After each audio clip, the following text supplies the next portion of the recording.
Hello student, आज की most important session में आप सभी का स्वागत है। तो स्टूडेंट, जैसा कि आप लोगों को पता है कि हमारे चैनल पर केवीएस के लिए एक पेडागोजी की सीरीज चलाई जा रही है। उसी सीरीज का ये चौथा वीडियो है। इसमें हम लोग क्या करते हैं कि क्वेश्चन की प्रैक्टिस करते हैं, जिससे हमें एग्जाम में क्वेश्चन अटेंड करने में आसानी होगी।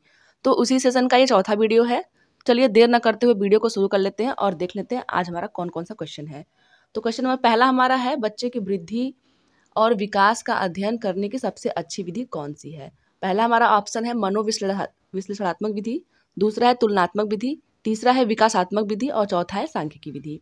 तो देखिए, जब बच्चे की वृद्धि और विकास की अगर बात आती है तो हम लोग उसमें देखते हैं विकासात्मक विधि की। ऑप्शन नंबर 3 हमारा बिल्कुल सही है। विकासात्मक विधि में क्या होता है कि हम लोग बच्चे की शारीरिक विकास कैसे हो रही है, संज्ञानात्मक विकास कैसे हो रहा है, नैतिक विकास कैसा है, भावनात्मक विकास कैसा है, इन सभी पक्षों का हम लोग अध्ययन करते हैं। वहीं अगर हम लोग मनोविश्लेषणात्मक विधि की बात करें तो उसमें हम लोग क्या करते हैं, बच्चे की मानसिक स्वास्थ्य से जुड़े हुए मुद्दे पर बात करते हैं। दूसरा हमारा है तुलनात्मक विधि। तुलनात्मक विधि में क्या होता है, दो या दो से अधिक वस्तुओं की हम लोग तुलना करते हैं कि उनमें कौन सी चीज़ें अच्छी है, कौन सी चीज़ें बुरी हैं। चौथा हमारा है सांख्यिकी विधि। तो जो सांख्यिकी विधि होता है उसमें जो हमें आंकड़े प्राप्त हुए होते हैं उनका हम लोग आकलन करते हैं। तो क्वेश्चन नंबर 1 का ऑप्शन नंबर 3 बिल्कुल सही है। क्वेश्चन नंबर 2 देख लेते हैं, किशोरों में भोजन संबंधी विकार किससे संबंधित है। देखिए, यहाँ भोजन संबंधी विकार के बारे में बात कर रहा है। हमारा पहला ऑप्शन है कम खाना, ज़्यादा खाना और उल्टी करना। दूसरा है तेजी से वृद्धि करने के कारण पेट का सिकुड़ना। तीसरा है सहकर्मी दबाव। चौथा है मनोभाव परिवर्तन। तो देखिए, जब किशोरावस्था में बच्चा होता है तो उसमें क्या होता है कि यह एक हार्मोनल प्रोसेस होती है। बच्चे के क्या होता है, शरीर के अंदर काफ़ी ज़्यादा चेंजेज होते हैं। जो किशोरावस्था होती है वो बाल्यावस्था और प्रौढ़ावस्था के बीच की पीरियड है, इसलिए बच्चा जो होता है काफ़ी कन्फ्यूजन में होता है। तो वो क्या करता है, उसको लगता है कि हम अगर थोड़ा ज़्यादा खाना खा लेंगे तो हमारा वजन बढ़ जाएगा, तो वो क्या करता है, कम खाना खाता है। वहीं अगर दूसरे बच्चे की बात करें तो उनको लगता है कि हमारा तो कोई केयर ही नहीं करता, तो हम अपना केयर खुद से ही करेंगे, तो इसके चक्कर में वो ज़्यादा खाना खाने लगते हैं। तो और तीसरा हमारा है उल्टी करना। तो जो ये हार्मोनल प्रोसेस है किशोरावस्था की, उसमें क्या होता है, कई बच्चे डर जाते हैं और डर की वजह से वो उल्टी करना एक स्वाभाविक प्रक्रिया होती है इस पीरियड में। तो हमारा ऑप्शन नंबर पहला बिल्कुल सही है। नेक्स्ट क्वेश्चन देख लेते हैं, क्वेश्चन नंबर 3। क्वेश्चन नंबर 3 हमारा कह रहा है 3 से 11 वर्ष के बच्चों का आयु समूह डैश के अंतर्गत स्तर के अंतर्गत आता है। तो देखिए, बच्चा 3 से लेकर 11 वर्ष का है। तो हम जानते हैं जब बच्चा 6 वर्ष के पहले की अवस्था में होता है तो वह क्या होता है, मूलभूत अवस्था में होता है। तो बच्चा यहाँ पे 3 वर्ष का है, तो वो किस अवस्था में है, मूलभूत अवस्था में। तो ऑप्शन नंबर पहला हमारा बिल्कुल सही है। जब बच्चा 6 वर्ष का हो जाता है तो वह क्लास 1 में जाता है।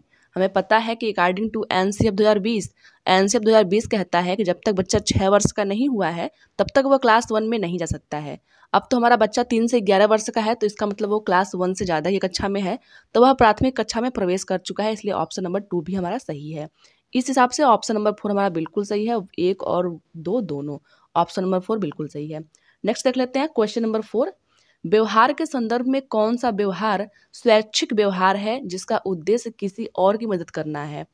हमारा ऑप्शन है प्रकट व्यवहार, दूसरा है आणविक व्यवहार, तीसरा है समाजोपकारी व्यवहार, चौथा है अप्रकट व्यवहार। तो देखिए, जब भी हम लोग दूसरों की मदद करने की बात करते हैं, दूसरों की हेल्प करने की बात करते हैं, तो वह आपका आता है समाजोपकारी व्यवहार में। ऑप्शन नंबर 3 हमारा बिल्कुल सही है। इसमें क्या होता है कि बच्चा क्या करता है, दान दक्षिणा इत्यादि को देता है, तो क्या करता है, दूसरों की सहायता करता है, दूसरों की मदद करता है और दिलासा देता है लोगों को। मतलब कोई भी अगर दुखी है तो उसको दिलासा देगा, वो किसी की हेल्प करवाता है, तो वो क्या हो गया, आपको समाजोपकारी व्यवहार हो गया आपका। नेक्स्ट क्वेश्चन देख लेते हैं, क्वेश्चन नंबर 5। कौशल प्रदर्शन को सुविधाजनक बनाने के लिए किस प्रकार की प्रतिपुष्टि अधिक प्रभावी है। देखिए, यहाँ फीडबैक की बात किया हुआ है, फीडबैक कैसा होना चाहिए। तो सबसे पहले हम लोग देख लेते हैं फीडबैक, ये 4 प्रकार के फीडबैक यहाँ पे दिए हुए हैं। तो यहाँ है कौशल प्रदर्शन को सुविधाजनक बनाने के लिए कौन सा देना है। ऑप्शन देख लेते हैं, जानकारी पूर्ण प्रतिपुष्टि, दूसरा है पॉजिटिव प्रतिपुष्टि जिसको हम लोग बोलते हैं सकारात्मक प्रतिपुष्टि, तीसरा है तात्कालिक प्रतिपुष्टि और चौथा है निगेटिव प्रतिपुष्टि जिसको हम लोग बोलते हैं नकारात्मक प्रतिपुष्टि। तो देखिए, कौशल प्रदर्शन जो हमारा है उसको सुविधाजनक बनाना है, तो हम लोग क्या करेंगे, तात्कालिक प्रतिपुष्टि करेंगे। मतलब अगर बच्चा कोई भी चीज़ कर रहा है, अगर वो जहाँ पे अच्छा कर रहा है तो हम लोग उसकी वाहवाही करेंगे, उसकी हम लोग तारीफ करेंगे। लेकिन अगर वह कोई चीज़ गलत कर रहा है तो उसको हम लोग तुरंत रोकेंगे, उसी को हम लोग बोलते हैं तात्कालिक प्रतिपुष्टि। तो उससे क्या होगा, उसका कौशल प्रदर्शन जो होगा वो अच्छा होगा। तो इसके हिसाब से हमारा ऑप्शन नंबर 3 बिल्कुल सही है। वहीं अगर हम लोग देख लेते हैं जानकारी प्रतिपुष्टि, तो देखिए जानकारी प्रतिपुष्टि को हम लोग सूचनात्मक प्रतिपुष्टि भी कहते हैं। इसका उपयोग ऐसे होता है कि जब भी बच्चा कोई त्रुटि कर रहा है तो उस त्रुटि को ठीक करने के लिए जानकारी प्रतिपुष्टि होती है। दूसरा हमारा ऑप्शन है सकारात्मक प्रतिपुष्टि। इसमें क्या होता है कि जब भी कोई बच्चा अच्छा व्यवहार कर रहा है तो उस व्यवहार को पुनर्बलन करने के लिए हम लोग उसको पॉजिटिव फीडबैक देते हैं। अगर वो कोई चीज़ कर रहा है तो हम लोग उसको पॉजिटिव फीडबैक देंगे तो वो अपने कार्य में आगे बढ़ेगा। चौथा हमारा है नकारात्मक प्रतिपुष्टि। इसमें निगेटिव फीडबैक में क्या होता है कि जो भी कोई व्यक्ति है उसको डीमोटिवेट करने के लिए हम लोग ये प्रतिपुष्टि करते हैं। तो क्वेश्चन नंबर 5 का ऑप्शन नंबर 3 बिल्कुल सही है। नेक्स्ट देख लेते हैं क्वेश्चन नंबर 6। किस प्रकार के कक्षाओं में शिक्षक संसाधनों का सुझाव देकर और शिक्षार्थी आईसीटी का उपयोग करके घर पर सीख सकते हैं? उदाहरण के लिए दृष्टांत संबंधी वीडियोज का उपयोग करके। देखिए बच्चे क्या होते हैं कि इस टाइम क्या होता है आईसीटी का बहुत ज़्यादा उपयोग हो रहा है। आईसीटी का उपयोग करके आप लोग भी पढ़ रहे हैं, जैसे मैं यहाँ अपने घर पे बैठ के पढ़ा रही हूँ, आप लोग अपने अपने घर में बैठ के पढ़ रहे हो, तो इसमें क्या हो रहा है आईसीटी का उपयोग हो रहा है। तो वो किस प्रकार के कक्षाओं के अंतर्गत आता है हम लोग ये देखेंगे। हमारा ऑप्शन है बहिष्कृत, दूसरा है पृथक, तीसरा है औपचारिक और चौथा है फ्लिप। तो देखिए जब भी हम लोग ऐसे चीज़ों के बारे में बात करते हैं तो वो फ्लिप के अंतर्गत आता है, इसलिए हमारा ऑप्शन नंबर 4 बिल्कुल सही है। अगर पहले ऑप्शन की बात करें बहिष्कृत, तो देखिए जो बहिष्कृत कक्षा होती है उसमें क्या होता है कि अगर कोई भी विद्यार्थी अनयूजुअल चीज़ों की जो है कदाचार अपनाता है, अच्छे से नहीं रहता है, तो इसमें क्या होता है कि जब तक वो इस प्रक्रिया में संलग्न रहता है तो हम लोग उसको क्लास से बहिष्कृत कर देते हैं कुछ टाइम के लिए, जब तक कि वो ठीक ना हो जाए। दूसरा हमारा है पृथक। तो देखिए पृथक कक्षाएं तब होती है जब हमें उपचारात्मक शिक्षण करना होता है। जैसे मान लीजिए कि एक कक्षा में 10 बच्चे हैं, 10 बच्चे में से 5 बच्चे क्या कर रहे हैं, मल्टीपल आपका एडिशन भी कर ले रहे हैं, मल्टीपल भी कर रहे हैं, डिवीजन भी कर रहे हैं, सब्सट्रैक्शन भी कर रहे हैं। तो ये चीज़ें वो कर ले रहे हैं, जोड़ घटाना गुणा भाग।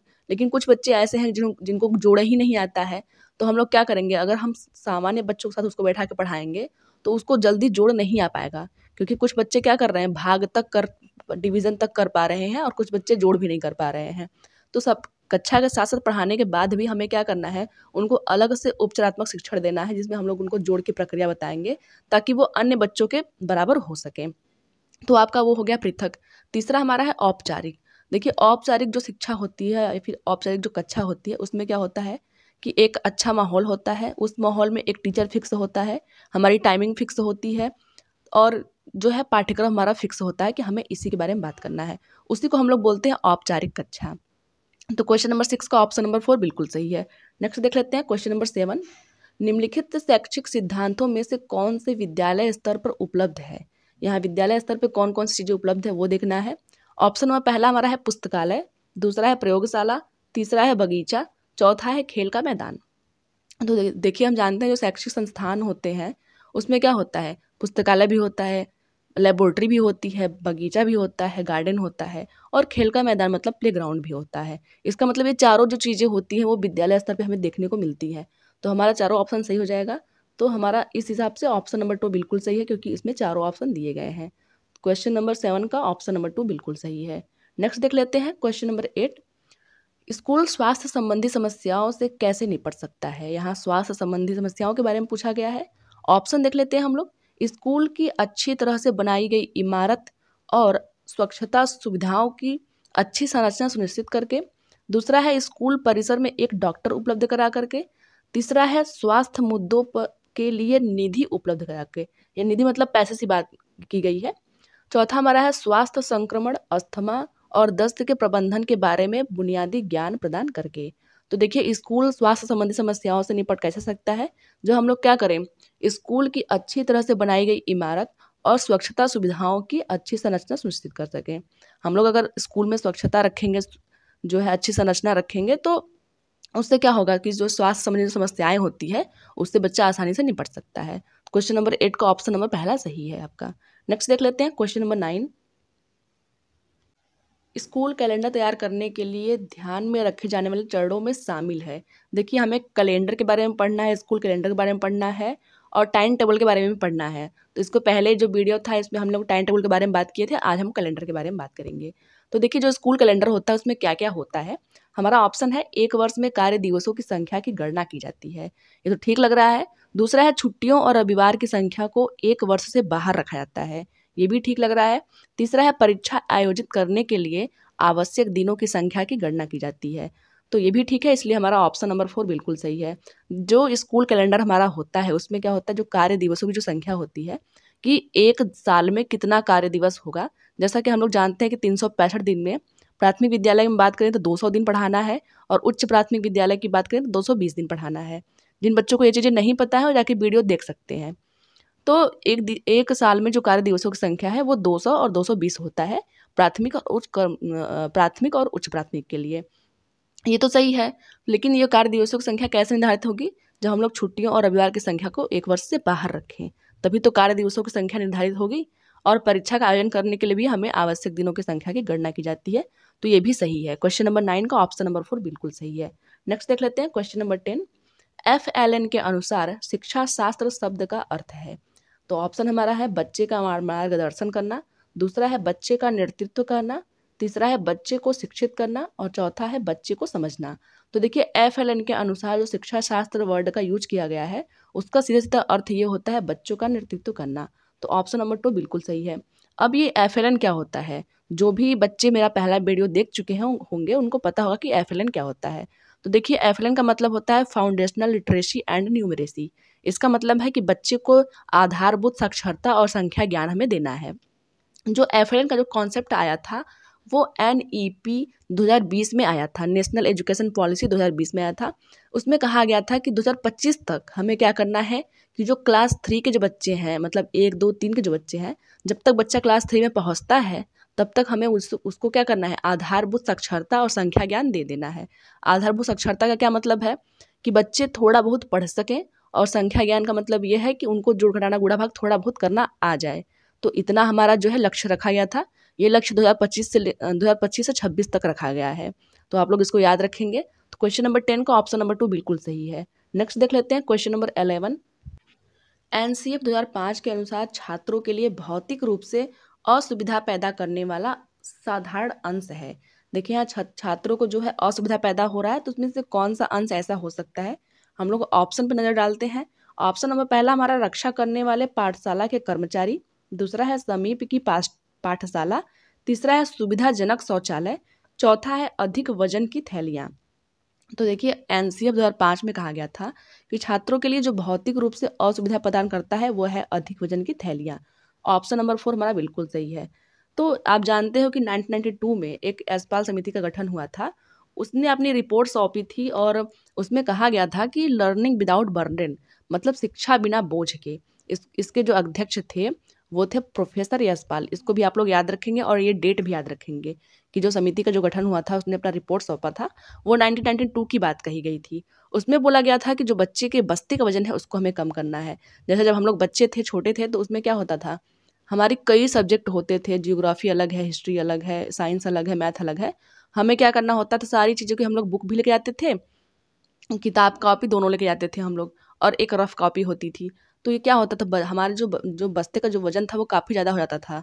हम लोग उसको लेके चल नहीं पाते थे, इतना ज़्यादा हम लोग का वजनी बैग हो जाता था। तो उसको प्रोफेसर यशपाल ने कहा था कि जो बच्चे का जो वजन है, जो उसका बैग है, उसको कम करने के लिए बात कहा गया था। तो ऑप्शन नंबर 4 हमारा बिल्कुल सही है। नेक्स्ट देख लेते हैं क्वेश्चन नंबर 12। विद्यालय आधारित आकलन के संदर्भ में निम्नलिखित में से कौन सा सत्य है? यहाँ सत्य पूछा है। यह शिक्षक की जिम्मेदारियों को कम करता है। ये तो कोई बात ही नहीं होता है। ऑप्शन नंबर पहला बिल्कुल गलत है।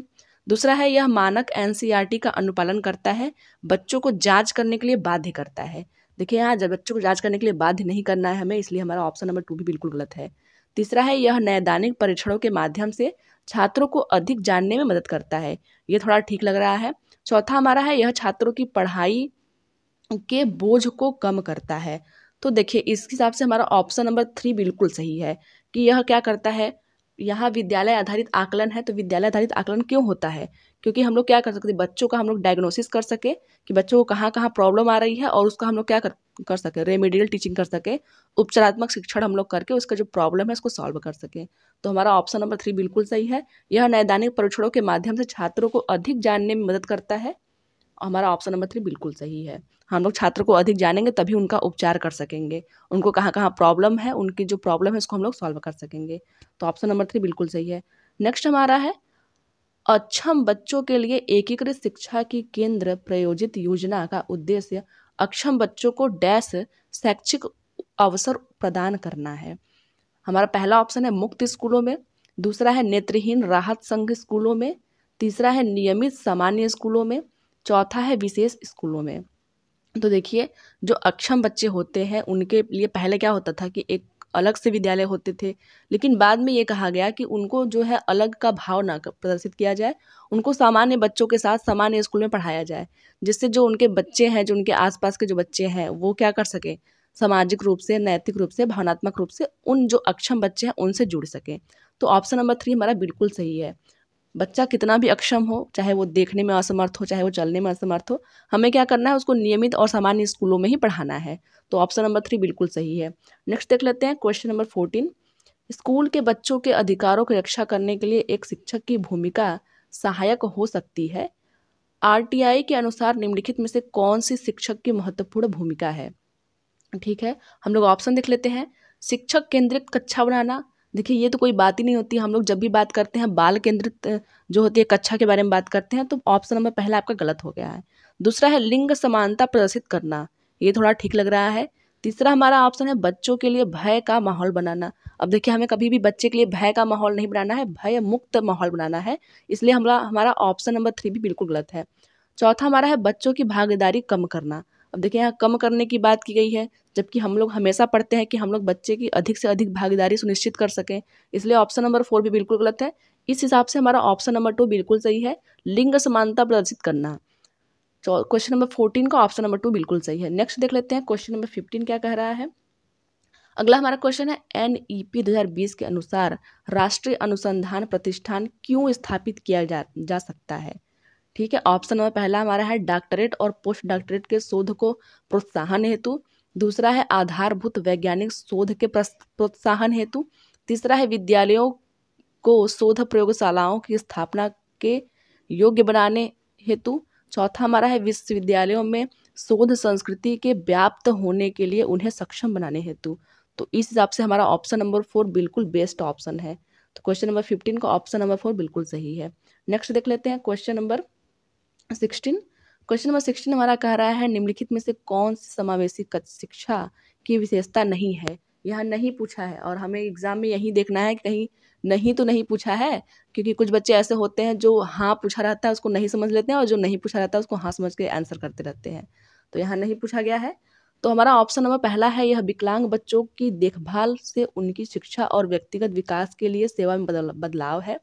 दूसरा हमारा है समावेशी शिक्षा एक सतत प्रक्रिया है, न कि एक प्राप्त स्थिति या उत्पाद है। ठीक है। तीसरा है यह केवल विशेष आवश्यकता वाले छात्रों के लिए अधिगम को बढ़ाती है। चौथा है यह सभी छात्रों की क्षमता को अधिकतम करने का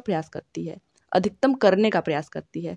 तो देखिए, जो तीसरा हमारा ऑप्शन है उसमें हम लोग ध्यान से देखेंगे तो इसमें है यह केवल विशेष आवश्यकताएं वाले छात्रों के लिए के अधिगम को बढ़ावा देती है। जबकि जो समावेशी कक्षा होती है, जो समावेशी जो शिक्षा होती है, उसमें क्या होता है, हम लोगों ने पहले पढ़ा हुआ है, समावेशी मतलब सबका आवेश जिसमें हो, सब लोग जब जिसमें समाहित हो उसको हम लोग बोलते हैं समावेशित। तो उसमें हम लोग क्या करते हैं कि सभी प्रकार के बच्चों की शिक्षा की बात करते हैं, लेकिन इसमें बोला है कि केवल विशेष आवश्यकता वाले बच्चों के लिए। तो ऑप्शन नंबर 3 आपका बिल्कुल सही है, यहाँ केवल विशेष आवश्यकता वाले बच्चों की बात नहीं होती है। तो ऑप्शन नंबर 3 बिल्कुल सही है। नेक्स्ट देख लेते हैं क्वेश्चन नंबर 7। पाठ्यचर्या को डैश पर ध्यान देना चाहिए। पाठ्यचर्या को किस पे ध्यान देना चाहिए? ऑप्शन नंबर पहला है अनौपचारिक शिक्षा पर, दूसरा है गैर औपचारिक शिक्षा पर, तीसरा है आजीवन अधिगम के लिए शिक्षा, और चौथा है औपचारिक शिक्षा। तो देखिए, जो हमारी करिकुलम होती है, जो हमारी पाठ्यचर्या होती है, उसमें हमें इन चीज़ों को समावेश करना है जिससे क्या हो सके, बच्चों के आजीवन अधिगम के लिए उन्हें शिक्षा मिल सके, बच्चे किसी भी परिस्थिति में है वो अधिगम अपना कर सके। तो इस हिसाब से हमारा ऑप्शन नंबर 3 बिल्कुल सही है। वहीं अगर हम लोग अनौपचारिक शिक्षा की बात करें, तो जो अनौपचारिक शिक्षा होती है, जैसे मान लीजिए हम लोग घर में अपने हैं, हम लोग अपने बड़े बुजुर्ग माता पिता से कुछ भी अगर सीख रहे हैं, तो वह आता है अनौपचारिक शिक्षा में। अनौपचारिक शिक्षा में ना ही टीचर फिक्स होता है हमारा, और ना ही समय हमारा फिक्स होता है, ना ही वातावरण फिक्स होता है। वहीं अगर इसके अपोजिट में बात करें औपचारिक शिक्षा, तो उसमें क्या होती है, हमारा टीचर भी फिक्स होता है, हमारा क्लासरूम भी फिक्स होता है, टाइमिंग भी फिक्स होता है, सब्जेक्ट भी फिक्स होता है। तो औपचारिक शिक्षा में क्या होता है, सभी चीज़ें फिक्स होती है, निश्चित होती है। वहीं अगर हम लोग गैर औपचारिक शिक्षा की बात करें, तो देखिए, जब भी हम लोग औपचारिक शिक्षा का जो टाइम रखते हैं, अगर उस टाइम कोई बच्चा नहीं उपलब्ध हो पा रहा है, उसके बाद हम लोग उसकी शिक्षा कर रहे हैं, तो उसको बोलते हैं गैर औपचारिक शिक्षा। अगर मोटा-मोटा बात करें तो जो भी, जैसे कुछ टीचर ऐसे होते हैं, हम लोगों ने देखा हो सोशल मीडिया पे, कि वो क्या करते हैं, कोई सड़क के किनारे बैठ के पढ़ा रहा है, कोई पुल के नीचे बैठ के पढ़ा रहा है बच्चों को, तो वो आपका आता है गैर औपचारिक शिक्षा। इसमें आपका टीचर भी फिक्स रहेगा और जो आपका है समय भी फिक्स रहेगा, लेकिन वो क्या रहेगा, कभी समय बदल सकता है, कभी टीचर बदल सकते हैं, कभी आपका माहौल बदल सकता है, इसलिए वो आता है गैर औपचारिक शिक्षा में। आई होप कि आप लोगों को तीनों पॉइंट क्लियर हो गए होंगे। नेक्स्ट देख लेते हैं क्वेश्चन नंबर 18। विद्यालय किस विकास योजना की प्रक्रिया अक्सर किस घटक के साथ शुरू होती है? यहाँ विद्यालय विकास योजना प्रक्रिया शुरू करने की बात की गई है। तो ऑप्शन देख लेते हैं। मिशन का सूत्रीकरण, दूसरा है दर्शन और लक्ष्यों का निर्माण, तीसरा है लक्ष्यों का निर्धारण और चौथा है उपरोक्त सभी। तो देखिए, विद्यालय विकास योजना है, वो शुरू कैसे होता है? पहले हम लोग लक्ष्यों का निर्माण करते हैं, निर्धारण करते हैं। दूसरा क्या करते हैं, लक्ष्यों का निर्माण करते हैं, फिर उसका क्या करते हैं, सूत्रीकरण करते हैं, उसके बाद लागू करते हैं उसको। तो उपरोक्त सभी होगा इसका आंसर। ऑप्शन नंबर 4 बिल्कुल सही है। नेक्स्ट देख लेते हैं क्वेश्चन नंबर 19। मानसिक और शारीरिक विशेषताओं को किसी की जटिल अंतःक्रिया के लिए जिम्मेदार बताया जाता है। तो हमारा ऑप्शन है परिवार और स्कूल, दूसरा है आनुवंशिकता और पर्यावरण, तीसरा है माता पिता और बच्चे, चौथा है शिक्षक और बच्चे। तो देखिए, जो मानसिक और जो शारीरिक स्वास्थ्य होता है, वह हमारे सबसे अधिक जो प्रभावित होता है वह होता है आनुवंशिकता और पर्यावरण से। तो हमारा ऑप्शन नंबर 2 बिल्कुल सही है। नेक्स्ट क्वेश्चन की बात करते हैं, क्वेश्चन नंबर 20 कह रहा है स्कूल डैश के द्वारा छात्रों के शारीरिक स्वास्थ्य को प्रोत्साहित कर सकते हैं। स्कूल किसके द्वारा छात्रों के शारीरिक स्वास्थ्य को प्रोत्साहित कर सकते हैं? हम लोग ऑप्शन देखते हैं। सभा में कभी कभी पीटी का संचालन करने से, दूसरा है अंतर और अंतरा स्कूल खेलों का समर्थन करने में, तीसरा है शैक्षणिक विषयों को अतिरिक्त अवधि देने से, चौथा है खेल की अवधि को समय सारणी से वापस लेने में। तो देखिए, हमें बात करना है छात्रों के शारीरिक स्वास्थ्य की। तो शारीरिक स्वास्थ्य में क्या होगा, अधिक से अधिक खेल हम लोग खिलवाएंगे तभी बच्चे का शारीरिक स्वास्थ्य सही रहेगा। तो उसमें सबसे जो बेस्ट ऑप्शन होता है वो होता है अंतर और अंतरा स्कूलों के खेलों के समर्थन में। अब सबसे बड़ी बात ये आती है कि अंतर और अंतरा स्कूल क्या होते हैं। देखिए, अंतर स्कूल मतलब होता है कि अपने ही स्कूल में एक टीम बना लेंगे हम लोग, एक दो टीमें बना लेंगे और उनका क्या करेंगे, अलग अलग हम लोग उनको मतलब खेलने के लिए वो करेंगे। दूसरा हमारा अंतरा स्कूल, इसका मतलब है कि ये तो हमारा स्कूल है ही, प्लस हम लोग क्या कर रहे हैं, किसी दूसरे स्कूल के बच्चों से क्या कर रहे हैं, खेल खिलवा रहे हैं अपने बच्चों से दूसरे बच्चों के स्कूल से। तो उसमें क्या होता है, उन लोग का इंटरेक्शन भी होगा, उन लोग का सामाजिक विकास भी होगा और उनका जो शारीरिक स्वास्थ्य है वो भी अच्छा रहेगा। तो अंतर स्कूल मतलब अपने ही स्कूल में, और अंतरा स्कूल मतलब अपने स्कूल का किसी और स्कूल से हम लोग अगर खेलों का आयोजन करवाते हैं तो बच्चे का शारीरिक स्वास्थ्य अच्छा रहेगा। तो क्वेश्चन नंबर 20 का ऑप्शन नंबर 2 सही है। तो ये तो था आज का वीडियो। आज का वीडियो को कैसा लगा जरूर बताइएगा। जो बच्चे नए आए हैं वो चैनल को सब्सक्राइब कर लेंगे। ऐसे ही नेक्स्ट वीडियो में हम लोग फिर किसी क्वेश्चन पे बात करेंगे। तब तक के लिए धन्यवाद।